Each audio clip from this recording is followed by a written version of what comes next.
എനിക്ക് എപ്പോഴും തോന്നിയിട്ടുള്ള ഒരു കാര്യം, ദൈവം ഒരു കാര്യം തീരുമാനിച്ചു കഴിഞ്ഞാൽ നമ്മൾ എത്ര പൊട്ടത്തരങ്ങൾ കാണിച്ചാലും ശരി, കർത്താവ് പതുക്കെ പതുക്കെ ഈ ആട് അങ്ങോട്ടും ഇങ്ങോട്ടൊക്കെ തിരിഞ്ഞു പോകുമല്ലോ അല്ലേ. അപ്പോൾ ഇടയൻ ആ വലിയ വടി കൊണ്ട് ഇതിനെ തടുത്ത് അതിനെ വഴിക്ക് കൊണ്ടുവരൂ.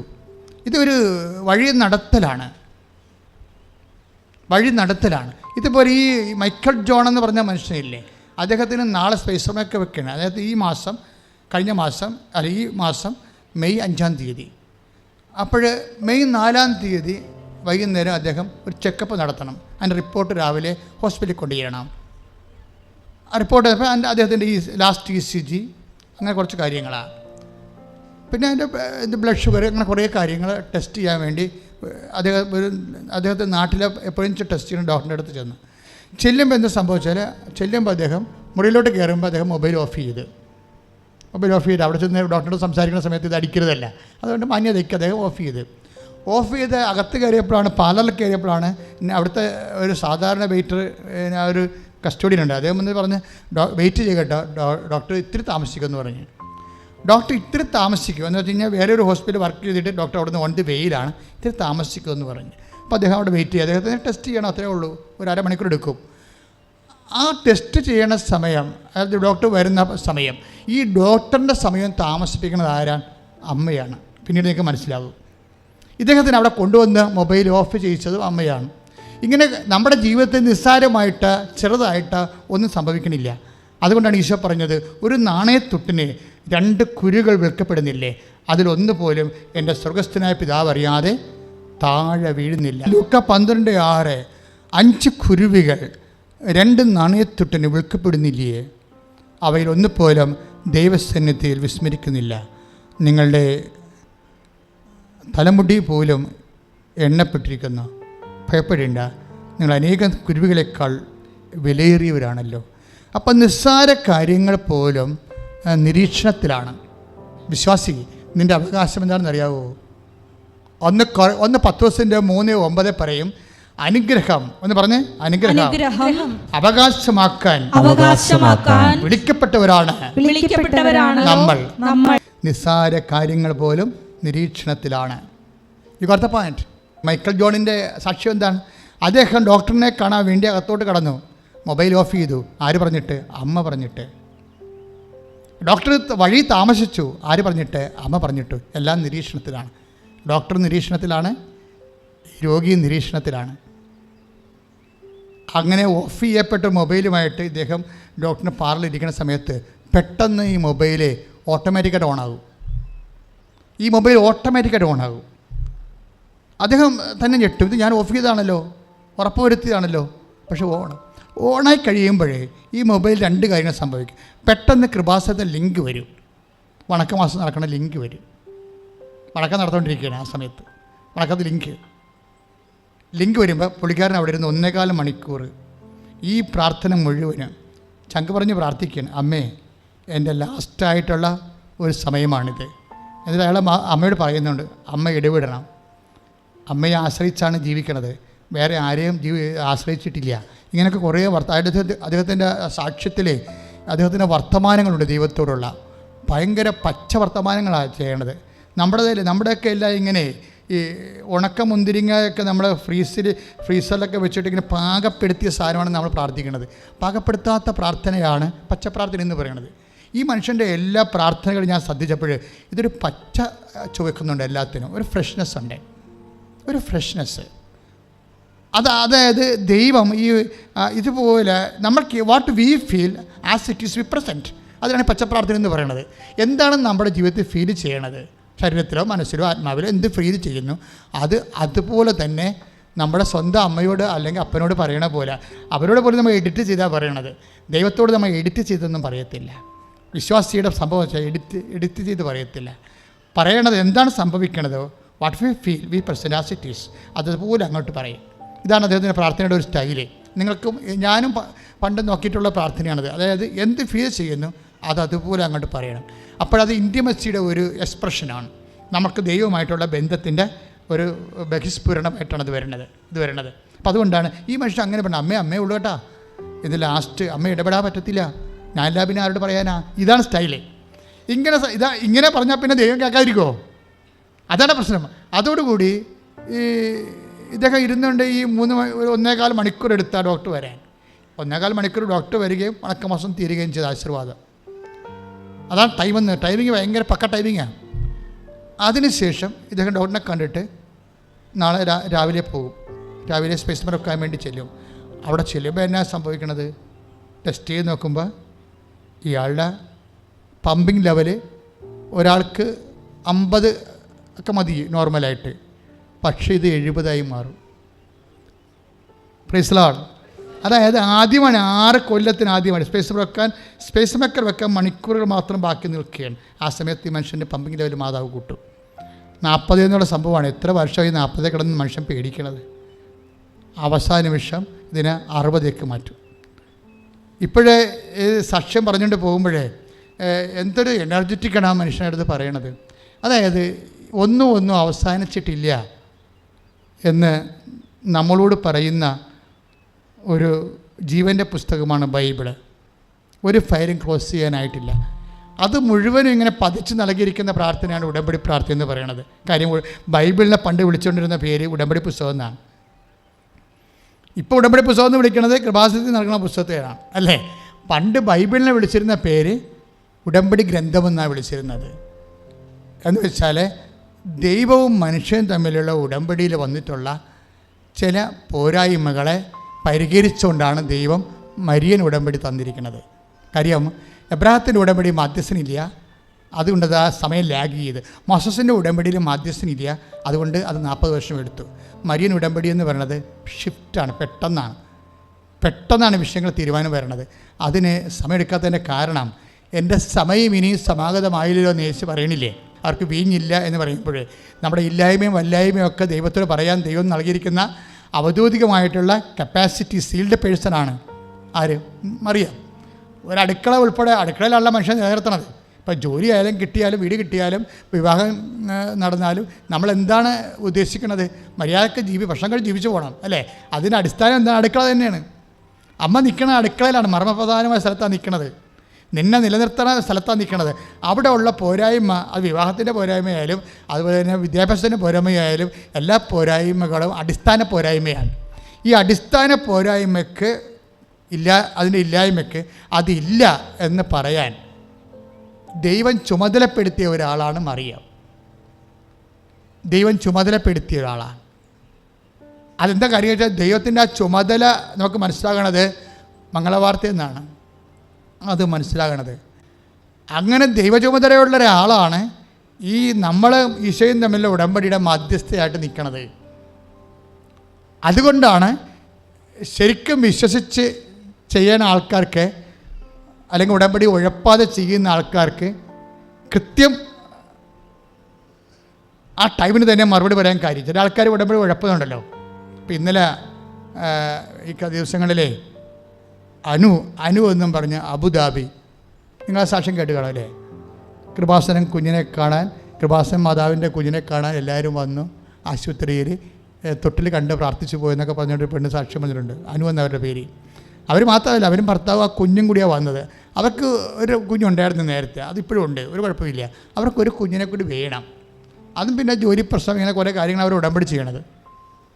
ഈ അനു ഉടമ്പടി ചെയ്യുമ്പോൾ എന്താ അനു പറയുന്നുണ്ട് ഉടമ്പടി ചെയ്യുമ്പോൾ എന്താ സംഭവം? അവരാദ്യം ഉടമ്പടി ചെയ്തു. ഉടമ്പടി ചെയ്തിട്ട് അവർ പറഞ്ഞു ഞാൻ ഉടമ്പടി ഉഴപ്പി.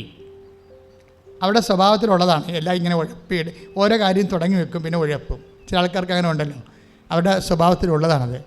ചില സമയത്ത് ഇങ്ങനെ ആരംഭശൂരത്തിന് കുറേ പള്ളിയിൽ പോവുകയും പ്രാർത്ഥിക്കുകയും ചെയ്യും, അതിൻ്റെ ഉഴപ്പും. പിന്നെ ഒരു ആരംഭശൂരത്തിൽ പൊടുവ് പ്രാർത്ഥിക്കുക തുടങ്ങും, പക്കായിട്ടൊക്കെ ചെയ്യും, പിന്നെ ഉഴപ്പും. ഒരു ആരംഭശൂരത്തിന് വീട്ടിലെല്ലാം ക്ലീൻ ചെയ്തൊക്കെ വെക്കും.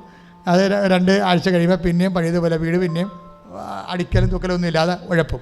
ഈ ജന്മനായ രക്തത്തിൽ കിടക്കുന്ന ഉഴപ്പാണ് ഇവർക്ക്. അതായത് അത് കാരണം അതുപോലെ തന്നെ അവർ ഉടമ്പടി എടുക്കുമ്പോഴേ ഒന്ന് ശ്രദ്ധിക്കണം. എനിക്കത് ജന്മനാ ഉഴപ്പുള്ള ആൾക്കാർ അവരത് അംഗീകരിക്കണം. എനിക്ക് ജന്മനാ ഉഴപ്പുള്ളതാണ്. ഈ ജന്മനാ അന്തൻ എന്നൊക്കെ ബൈബിളിൽ പറയില്ല. ജന്മനാ മുടന്തൻ ജന്മനാ അന്തൻ എന്നൊക്കെ ബൈബിളിൽ പറയില്ല. അതുപോലുള്ള ഒരു സാധനമാണ് ജന്മനാ ഉഴപ്പൻ. എന്നുവെച്ചാൽ അവരെന്ത് ചെയ്താലും അവർ ചെറുതായിട്ടൊന്ന് ഉഴപ്പും. കുറച്ച് കഴിയുമ്പോൾ ആദ്യം ഭയങ്കര ഇതായിരിക്കും. ഇതുപോലെ അനു ആദ്യം 2019 ഒരു ഉടമ്പടി ചെയ്ത് അത് ഉഴപ്പിപ്പോയി. പിന്നെ അവരെ ഉഴപ്പിയെന്ന് പറഞ്ഞത് എന്താ അറിയാമോ? അവർ പറഞ്ഞത് അത് മുന്നോട്ട് പോകത്തില്ല എനിക്ക് തോന്നിയെന്നാണ്. അതെന്താ പറയുന്നത്? എൻ്റെ കയ്യിരിപ്പ് കൊണ്ടാണ്, എനിക്ക് അത്ര വലിയ വിശ്വാസമൊന്നുമില്ല. അവരങ്ങനെ എല്ലാം പറയുന്നുണ്ടോ, കാര്യം പറയുന്നുണ്ട്. എൻ്റെ കയ്യിരിപ്പ് കൊണ്ടാണ്, എനിക്ക് അത്ര വലിയ വിശ്വാസമൊന്നുമില്ല, അതുകൊണ്ട് ഞാൻ ആ ഉടമ്പടി ഉഴപ്പി. പിന്നെ അവർ 2020 ഒരു ഉടമ്പടി എടുത്ത്. ഇവിടെ കൃപാസനത്തിൻ്റെ രീതി എന്ന് വെച്ച് കഴിഞ്ഞാൽ നിങ്ങൾക്ക് പഴയ ഉടമ്പടി 2016 ഉടമ്പടി ഉണ്ടെങ്കിൽ അത് കൊണ്ടുവന്ന് പുതിയ ഉടമ്പടി എടുക്കരുത്, അത് പുതുക്കാനേ പറയത്തുള്ളൂ. എന്നാൽ സീനിയോറിറ്റി കിട്ടാൻ വേണ്ടിയാണ്. അത് സീനിയോറിറ്റി കിട്ടുമല്ലോ. അതൊരു 4 കോളം കഴിഞ്ഞാൽ പിന്നെ ബ്ലൂ ആയിട്ടുള്ള ഉടമ്പടി നീല പേപ്പർ കിട്ടുമല്ലോ. അത് കാണിച്ചാൽ പിന്നെ കൗൺസിലിംഗ് മെസ്സേജൊക്കെ കിട്ടും. അത് വെച്ച് കഴിഞ്ഞാൽ കൗൺസിലിംഗ് മെസ്സേജ് പറയും നീല പേപ്പർ ആണെങ്കിൽ. അപ്പോഴേ പരമാവധി പഴയ ഉടമ്പടി തന്നെ നിങ്ങൾ വീണു പോയാലും തിരിച്ചു കൊണ്ടുവന്ന് അത് കുമ്പസാരിച്ച്, അല്ലെങ്കിൽ കുമ്പസാരിക്കാൻ പറ്റാത്ത സഭയിലുള്ളവരാണെങ്കിൽ അങ്ങനെ ഏതായാലും അത് പുതുക്കിയെടുക്കണം. മനസ്സാക്ഷിക്കനുസരിച്ച് അത് പുതുക്കിയെടുക്കണം. പുതുക്കിയെടുത്താൽ അത് കണ്ടിന്യൂ ചെയ്ത് നമുക്ക് സീനിയോറിറ്റി കിട്ടും.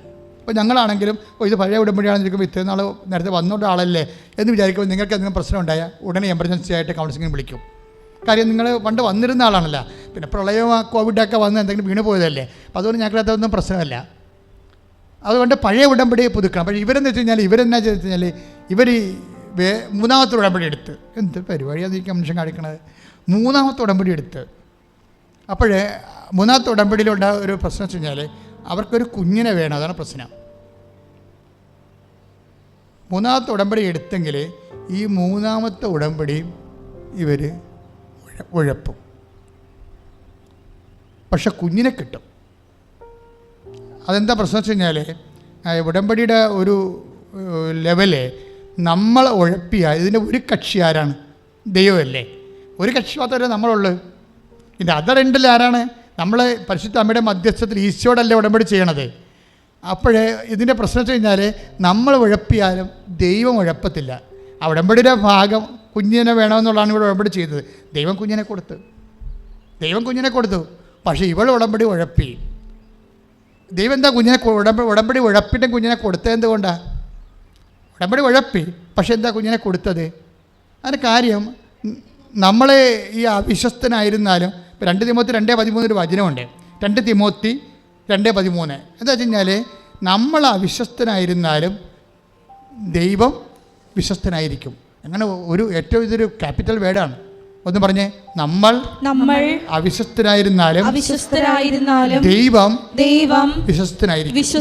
അപ്പോൾ ഉടമ്പടിയുടെ ഒരു കക്ഷി ദൈവമല്ലേ, ഒരു കക്ഷിയല്ലേ നമ്മൾ. ഒരു കക്ഷി ഈശോ, ഒരു കക്ഷി നമ്മൾ. മാതാവ് ഇതിൻ്റെ ഇറസിസ്റ്റബിൾ ആയിട്ടുള്ള മീഡിയേറ്ററാണ്, സാക്ഷിയാണ്, മധ്യസ്ഥയാണ്. അപ്പോൾ ഈ ദൈവം ആ വിഷയം നിറവേറ്റും. പക്ഷെ ഉള്ള പ്രശ്നം വെച്ച് കഴിഞ്ഞാൽ ഈ അനുഗ്രഹമല്ല ഒരു പ്രശ്നം. ഞാൻ അങ്ങനെയത് പഠിച്ചത്. അനുഗ്രഹം ഇപ്പോൾ കുട്ടി, അല്ലെങ്കിൽ വീട്, അല്ലെങ്കിൽ ജോലി, അല്ലെങ്കിൽ പരീക്ഷാ വിജയം, ഇത് കൊണ്ട് ജീവിതം അവസാനിക്കുമോ? ഇല്ല. അവസാനിക്കുമോ? ഇല്ല. അതായത് അനുഗ്രഹമല്ല വിഷയം. നമുക്ക് വേണ്ടത് എന്താണ്? അനുഭവിക്കാനുള്ള യോഗ്യത. അനുഭവിക്കാനുള്ള യോഗ്യതയാണ് നമുക്ക് വേണ്ടത്. ഇത് വേറൊരു വിഷയമാണത്. അത് നിങ്ങൾ ടാർഗറ്റ് ചെയ്യേണ്ട ഒരു വിഷയമാണ്. അതായത് എല്ലാവരും ടാർഗറ്റ് ചെയ്യണത് അനുഗ്രഹത്തിന് വേണ്ടിയാണ്. അനുഗ്രഹത്തിന് വേണ്ടി പ്രാർത്ഥിക്കുക പോലും വേണ്ട. അനുഗ്രഹത്തിന് വേണ്ടി ഇപ്പോൾ ഒരു വീട് കിട്ടാൻ പ്രാർത്ഥിക്കേണ്ട ഒരു കാര്യമില്ല. ഒരു കുട്ടി ഉണ്ടാകാൻ പ്രാർത്ഥിക്കേണ്ട ഒരു കാര്യമില്ല. അതുപോലെ തന്നെ വിവാഹം കഴിക്കാൻ പ്രാർത്ഥിക്കേണ്ട ഒരു കാര്യമില്ല. പ്രൊമോഷനും PR-നും ഒന്നും പ്രാർത്ഥിക്കേണ്ട കാര്യമില്ല. ഇതെന്താ കാര്യം വെച്ച് കഴിഞ്ഞാൽ ഇതൊക്കെ ജനറ്റിക്കൽ ബ്ലെസ്സിങ്സിലുള്ള പാക്കേജാണ്. ദൈവം ഉടമ്പടി കൊടുക്കുമ്പോൾ നോക്ക് പ്രളയത്തെ അതിജീവിച്ച് കഴിഞ്ഞിട്ട് ദൈവം നോക്കുമായിട്ട് മഴവില്ലിനെ സാക്ഷി നിർത്തിക്കൊണ്ട് ഉടമ്പടി ചെയ്യുമല്ലോ. മഴവില്ലിനെ സാക്ഷി നിർത്തിക്കൊണ്ട് നോക്കിനെ ഉടമ്പടി ചെയ്യത്തില്ലേ? അപ്പം പറയുന്നൊരു വാക്കാണ് എന്താണ്? നീ സന്താന പുഷ്ടിയുള്ളവരായി പെരുകി ഭൂമി കീഴടക്കാൻ പറയും. ഉൽപ്പത്തി പുസ്തകം. സന്താന പുഷ്ടിയുള്ളവരായി പെരുകി ഭൂമി കീഴടക്കാൻ. അപ്പോൾ സന്താന പുഷ്ടിയും വിവാഹവും ദൈവം കൊടുത്തിരിക്കുന്ന ബുദ്ധി കൊണ്ട് പഠിക്കുകയോ ഉദ്യോഗം മേടിക്കുകയോ വീട് വെക്കുകയോ സ്ഥലം വാങ്ങുകയോ പ്രൊമോഷൻ സംഘടിപ്പിക്കുകയോ ഒക്കെ ചെയ്യണത് പ്രാർത്ഥനയുടെ ഒരു ഭാഗമല്ല. അതുകൊണ്ടാണ് യുക്തിവാദികളും നിരീശ്വരവാദിക്കും ഏത് മതത്തിൽപ്പെട്ടവർക്കായാലും ഏത് സ്വഭാവമുള്ള ആൾക്കാർക്കായാലും ഉന്നതമായ ഉദ്യോഗങ്ങൾ കിട്ടണം. എന്തുകൊണ്ടാണ്? ഇതൊന്നും പ്രാർത്ഥനയുടെ ഭാഗമല്ലാത്തത് കൊണ്ടാണ്. അപ്പോൾ നിങ്ങളോർക്കും, അയ്യോ നമ്മൾ പ്രാർത്ഥിക്കണില്ല, പള്ളിയെ നമ്മൾ പ്രാർത്ഥിക്കുന്നു, അവർ പ്രാർത്ഥിക്കുന്നില്ല, എന്നിട്ട് നമ്മളെക്കാൾ ഫിസിക്കൽ ബ്ലെസ്സിങ്സ് അവർ കിട്ടുന്നതിൻ്റെ കാരണം എന്ന് വെച്ച് കഴിഞ്ഞാൽ ദൈവം കൊടുത്ത ജനറ്റിക്കൽ ബ്ലെസ്സിങ്സ് ആണ്. ആദ്യത്തെ മനുഷ്യൻ സൃഷ്ടിച്ചപ്പോൾ തന്നെ പറഞ്ഞു ആദത്തിന് കൊടുത്തതാണ്. പിന്നീട് മനുഷ്യൻ പാപം ചെയ്ത് അതൊക്കെ നശിപ്പിച്ച് കളഞ്ഞപ്പോൾ നോഹ് അത് റീക്രിയേറ്റ് ചെയ്യുമ്പോൾ നോഹിനും സെയിം ഉടമ്പടി പുതുക്കി കൊടുക്കും. എന്താണ്?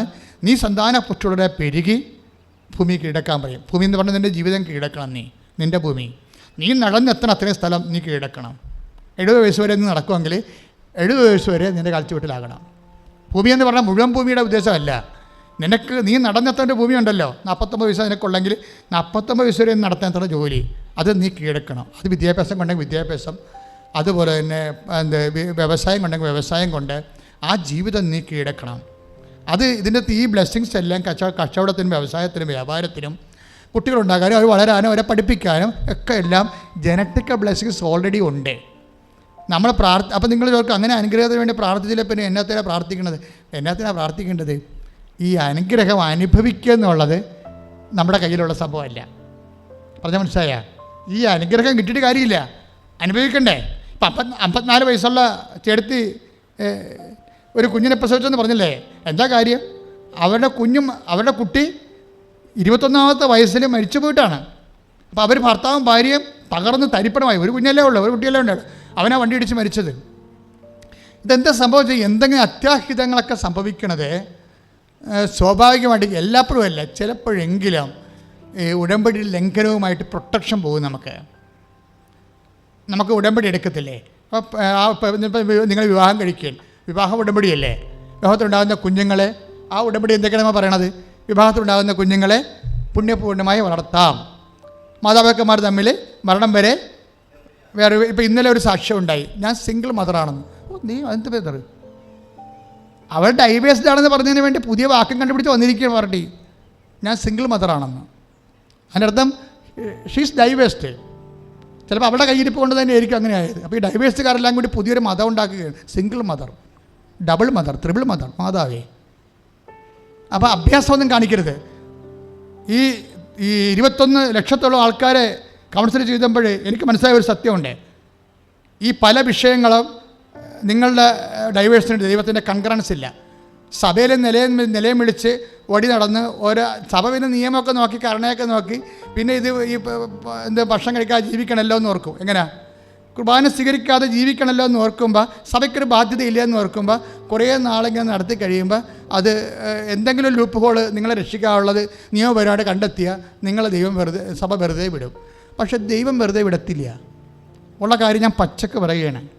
നിങ്ങൾ എന്ത് ഗ്രൗണ്ടിലാണ്? സമ്പത്തിൻ്റെ കാര്യത്തിലാണെങ്കിൽ ഒരിക്കലും നിങ്ങൾ വെറുതെ വിടത്തില്ല. കാര്യം നിങ്ങളെ സമ്പത്തിനേക്കാൾ പ്രാധാന്യം കൊടുത്തില്ല. ഐഡോളട്ടറി ആയില്ലേ? അപ്പോൾ ഭർത്താവിന് ജോലിയില്ല, എന്നെ പറ്റിച്ചു.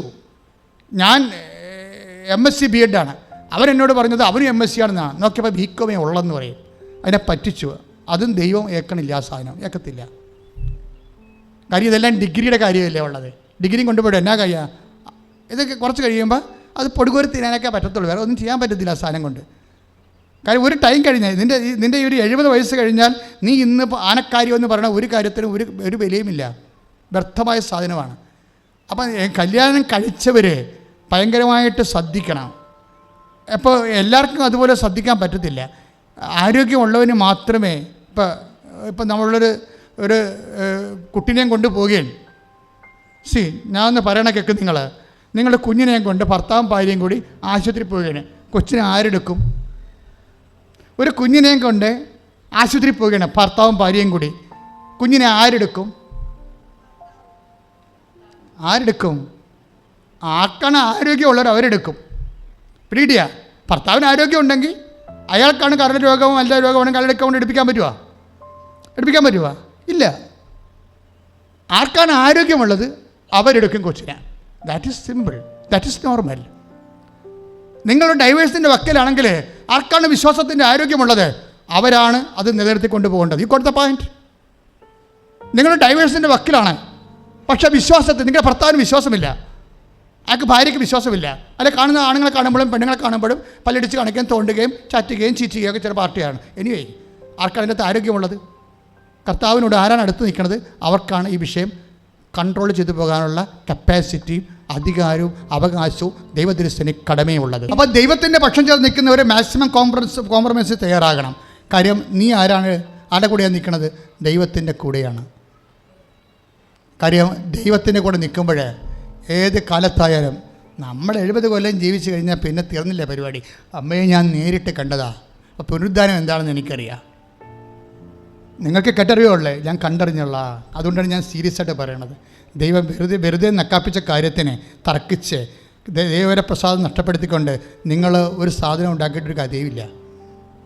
You will lost your protection. നിങ്ങളുടെ പ്രൊട്ടക്ഷൻ പോകും, സംരക്ഷണം പോകും. അനുഗ്രഹമല്ല വിഷയം. അനുഭവിക്കാനുള്ള യോഗ്യത എന്ന് പറയുന്നത് we get through the protection of God. ദൈവത്തിൻ്റെ സംരക്ഷണം വേണം. ഐസയ 29:8 അവർ ഭക്ഷിക്കുന്നതായി സ്വപ്നം കാണുന്നു. Only dream. അവർ ഭക്ഷിക്കുന്നതായി സ്വപ്നം കാണുന്നു. പിന്നെന്താണ്? വിശപ്പ് കെടാതെ അവരെഴുന്നേറ്റ് വരുന്നു. അവർ കുടിക്കുന്നതായി സ്വപ്നം കാണുന്നു. പിന്നെന്താണ്? വരണ്ട തൊണ്ടയുമായി എഴുന്നേൽക്കുന്നു. ഇത് വായിച്ചത് കർത്താവ് എനിക്ക് വചനം കാണിച്ചു തന്നെ എപ്പോഴാണെന്ന് അറിയാവോ? അതായത് നമ്മൾ ചിലർ നാട്ടിലെ വീട് വിൽക്കണമെന്ന് പറഞ്ഞ് വരും എൻ്റെ അടുത്ത്. അച്ഛാ എന്തിനാണ് പ്രാർത്ഥിക്കേണ്ടത്? അച്ഛാ അതേ ഞങ്ങളുടെ വീടൊന്ന് വിറ്റ് തരണം. ഞാൻ പറഞ്ഞ വീട് വിൽക്കാൻ പോണോ? നാട്ടിലെ വീട് മക്കളൊന്നുമില്ല, ജോലിക്കാർ. അച്ഛാ 2 പേരും ജോലിക്കാരാണ്. ഞാൻ പറഞ്ഞു 2 പേരും ജോലിക്കാരാണ്, പിന്നെ എന്തിനാണ് വീട് വിൽക്കുന്നത്? അല്ല, അവർ പറഞ്ഞിട്ടാണ് വീട് വെക്കുന്നത്. എന്തിനാണ്? അങ്ങോട്ട് ചെല്ലാൻ പറഞ്ഞെന്ന്. എങ്ങോട്ടാണ്? കാനഡയിലേക്ക്, UK നാട്ടിലെ വീട് വിറ്റിട്ടേ മക്കൾ പറഞ്ഞെന്ന് കാനഡയിലേക്ക് ചെല്ലാൻ. അവരവിടെ നോക്കിക്കൊള്ളാമെന്ന് പറഞ്ഞ്. അത് നോക്കിക്കൊള്ളാൻ അവരവിടെ ഉണ്ടാകത്തില്ല. അവർക്ക് പോകണേ, ജോലിക്ക് പോകണേ, നിങ്ങൾ നോക്കിയിരിക്കണം അധികാരം. എന്താ പ്രോബ്ലം എന്ന് വെച്ച് കഴിഞ്ഞാൽ ഇവർ ഈ വീടിന് ലോൺ എടുത്ത്, ബാങ്കിൽ നിന്ന് ലോൺ എടുത്ത് ഇതിന് കടമായി, ഇത് പഴയ വീടായി, ഇത് നന്നാക്കാൻ വേണ്ടിയാണല്ലോ ഇവർ ഇംഗ്ലണ്ടിൽ പോയത്. ഇപ്പം നന്നാക്കുമെന്ന് പറഞ്ഞിരിക്കുകയാണല്ലോ അമ്മമ്മ. കൊഴിക്കാതാണ്ട് വന്ന പോലെ കാത്തിരിക്കുകയാണ്. ഇപ്പം നന്നാക്കും, മക്കൾ വന്ന് ഇപ്പം നന്നാക്കുമെന്നും പറഞ്ഞു. പക്ഷേ ഇപ്പം മക്കളെന്താ പറയണത്? ഈ വീട് വിൽക്കാൻ. എന്താ കാര്യം? ഇവരവിടെ പോയൊരു വീട് വാങ്ങിച്ച്, ആദ്യം ഭർത്താവ് ഉണ്ടായി, അത് പയ്യൻസ് ഉണ്ടായി, പിന്നെ കല്യാണം കഴിക്കണമെങ്കിൽ അവിടെ ഒരു മലയാളി കുടുംബമായിട്ട് താമസിക്കുന്നവൻ വാടക 50-50 ചെയ്ത് കൊടുക്കുകയും. അത് കഴിഞ്ഞപ്പോൾ കല്യാണം കഴിക്കണ്ടേ? അതിനെ അവർ ആ മലയാളി ആൾക്കാർ ഇതിനിടയിൽ പോയി അവിടുന്ന്. അവർക്ക് ജോലി കിട്ടിയപ്പോൾ, വേറെ ജോലി കിട്ടിയപ്പോൾ അവർ ട്രാൻസ്ഫർ ആയിപ്പോയി. അപ്പോൾ ഈ വീടിൻ്റെ വാടക മൊത്തം ഈ മനുഷ്യൻ്റെ പെടലിക്കായി. അപ്പോൾ ആ വീടായാലും ഭാര്യയും ഭർത്താവും കൂടി ആ വീട് വിലക്കെടുത്ത് 3.5 കോടിക്ക് വിലക്കെടുത്ത് 3.5 കോടിക്ക് വിലക്കെടുത്ത് കഴിഞ്ഞപ്പോൾ അത് എല്ലാ അമ്മയോടും അപ്പനോടും ചോദിച്ചിട്ടാണ് എടുത്തത്. ചോദിക്കാവൊന്നും ചെയ്തിട്ടില്ല. കാര്യം അമ്മയും ഞങ്ങളിവിടെ ഒരുമിച്ച് താമസിക്കുകയാണ്. ഇപ്പോൾ അവർ വാടക തന്ന ആൾക്കാർ പോയി ഇവിടുന്ന്. ഇപ്പോൾ വീടിൻ്റെ മുഴുവനും ഹൗസ് ഓണർ പറഞ്ഞ് നിങ്ങളിതാ, അല്ലെങ്കിൽ വേറെ ആൾക്കാർ നിങ്ങൾ ഉറപ്പിച്ചോ, എനിക്കെൻ്റെ കാശ് കിട്ടിയാൽ മതി എന്നുള്ളതാണ്. വേറെ ആൾക്കാർ നോക്കി നോക്കാൻ അവർക്ക് നേരെയില്ല. ഞങ്ങൾക്ക് മലയാളീസിനെ കിട്ടിയില്ലെന്ന് പറഞ്ഞ്. അപ്പോൾ അങ്ങനെ വന്നപ്പോൾ എന്താ സംഭവിച്ചിരിക്കണത്? ആ വീടിൻ്റെ മുഴുവൻ വാടക ഇവരുടെ തലയിലായി. ചിലപ്പോൾ 1-2 ലക്ഷം രൂപ വരുമായിരിക്കും വാടക. അപ്പോൾ അവരെന്താ കണക്കൂട്ടി നോക്കുന്നത്? ഇങ്ങനെ പോയി കഴിഞ്ഞാൽ ഒരു 6 ലക്ഷം, 6 വർഷം 7 വർഷം കൊണ്ട് വാടക മാത്രം കൊടുത്താൽ ആ കാശോട് നമുക്ക് വീട് മേടിക്കാവില്ല. അതും അമ്മയോടും അപ്പനോടും പറഞ്ഞപ്പോൾ പറഞ്ഞ പോലെ അത് ശരിയാണല്ലോ മക്കളെ, ഇത്രയും വാടക കൊടുത്ത് മുടിക്കണം എന്തിനാണ്? നിങ്ങളൊരു വീട് വാങ്ങിച്ച് ലോൺ എടുത്ത് വീട് വാങ്ങിച്ച്. അപ്പോൾ ലോണിന് ഇപ്പം എന്നാ പറ്റിയത്? 23 കോടിയുടെ ടാക്സില്ലേ, ടാക്സ് ഉണ്ട്. ആ വീടിൻ്റെ ടാക്സ് അല്ല, കൂടാതെ തന്നെ അതിൻ്റെ ലോണില്ലേ, ആ ലോണും പിന്നെ ഇവിടെ കുഞ്ഞുങ്ങളെ 2 പേരെ പഠിപ്പിക്കണ്ടേ, അതിൻ്റെ കാശൊക്കെ ആയിട്ട് ഒക്കണില്ല. പിന്നെ കടമായി, ലോണ് മുടങ്ങുന്നുണ്ട്. അപ്പോൾ ബാങ്കിൽ പോയിൻ്റ് കുറയും. പിന്നെ ഇവിടെ ATM കാർഡ്, വേറെ കാർഡൊക്കെ ഉണ്ടല്ലോ, അത് കാണിക്കുമ്പോൾ തന്നെ ഇവർക്ക് പോയിൻറ്റ്സ് ഇല്ല. അവിടെ പോയിൻറ്റ്സ് ഇല്ലെങ്കിൽ പിന്നെ വേറെ പണിയാവും. അപ്പോൾ അതോടുകൂടി അവർ പരിങ്ങലായി. അപ്പോൾ എന്നെ ഇപ്പോൾ പറയണത്, അതായത് ഇപ്പോൾ പറയണത് നാട്ടിലെ വീട് വിറ്റിട്ട് അപ്പനും അമ്മയും കൂടി അങ്ങോട്ട് ചെല്ലാനാണ് പറയണത്. ഇവരിങ്ങനെ കുടിക്കുന്നതായിട്ട് സ്വപ്നം കാണുകയാണ്. മക്കൾക്ക് ജോലി, മകൾക്ക് ജോലി, മരുമക്കൾക്ക് ജോലി, 1 ലക്ഷം 3 ലക്ഷം 4 ലക്ഷം ശമ്പളം കിട്ടിക്കൊണ്ടിരിക്കുന്ന കുടിക്കുന്നതായിട്ട് സ്വപ്നം കാണുക. സ്വന്തം വീട് പോകണത് അറിയണില്ല. നാട്ടിലെ വീട് തേഞ്ഞു മാഞ്ഞ് ചിത്രത്തിൽ നിന്ന് പോകിക്കൊണ്ടിരിക്കുകയാണ്. കുടിക്കുന്നതായിട്ട് സ്വപ്നം കാണുന്നു. വരണ്ട തൊണ്ടയുമായി എഴുന്നേറ്റ് വരുന്നു. ഐസയ 29:8. എന്താണെന്നറിയാവോ? അനുഭവിക്കാൻ യോഗ്യതയില്ല. This is the point. അനുഗ്രഹമല്ല വിഷയം. അനുഗ്രഹം ഏത് കാട്ടാളനും കിട്ടുമെന്ന് കർത്താവ് പറഞ്ഞിട്ടുണ്ട്. കർത്താവ് മാത്രമേ നട്ടലോടെ അങ്ങനെ പറഞ്ഞിട്ടുള്ളൂ. അനുഗ്രഹം ഏത് കാട്ടാളനെയും കിട്ടും. അത് പാപമായിട്ടൊരു ബന്ധവുമില്ല. കൊലയും എന്ത് പരിപാടിയും കൊണ്ട് കലാപരിപാടിയും കൊണ്ട് നടന്നാലും അനുഗ്രഹം കിട്ടും. അത് കൊടുത്തു പോയതാണ് നേരത്തെ, ജനറ്റിക്കൽ ബ്ലെസ്സിങ്സ് ആണ്. അതുകൊണ്ടാണ് ഈശോ പറഞ്ഞത് 5:45 മത്തായി സുവിശേഷം, ദുഷ്ടൻ്റെ മേലും ഞാൻ മഴ പെയ്യിപ്പിക്കും, ശിഷ്ടൻ്റെ മേലും ഞാൻ വെയിലുദിപ്പിക്കും. പോരെ? പിന്നെന്തിനാണ് പ്രാർത്ഥിക്കണത്? പ്രാർത്ഥിക്കേണ്ട അനുഗ്രഹം കിട്ടാൻ വേണ്ടി മക്കൾ പ്രാർത്ഥിക്കേണ്ട കാര്യമില്ല. പിന്നെന്താ പ്രാർത്ഥിക്കേണ്ടത്? അനുഭവിക്കാനുള്ള യോഗ്യത. പ്രാർത്ഥിക്കുക, കർത്താവായ ദൈവമേ, അനുഗ്രഹത്തെക്കാൾ അത് നിലനിന്ന് കിട്ടാനുള്ള യോഗ്യതയ്ക്കായി കിട്ടിയ അനുഗ്രഹം അനുഭവിക്കാനുള്ള യോഗ്യതയ്ക്കായി ഉടമ്പടി എടുത്ത് പ്രാർത്ഥിക്കുന്ന ഞങ്ങൾക്ക് അങ്ങയോട് വിശ്വസ്തത പാലിക്കുവാൻ അനുഗ്രഹം നൽകണമേ. ശ്രുതികട്ടെ.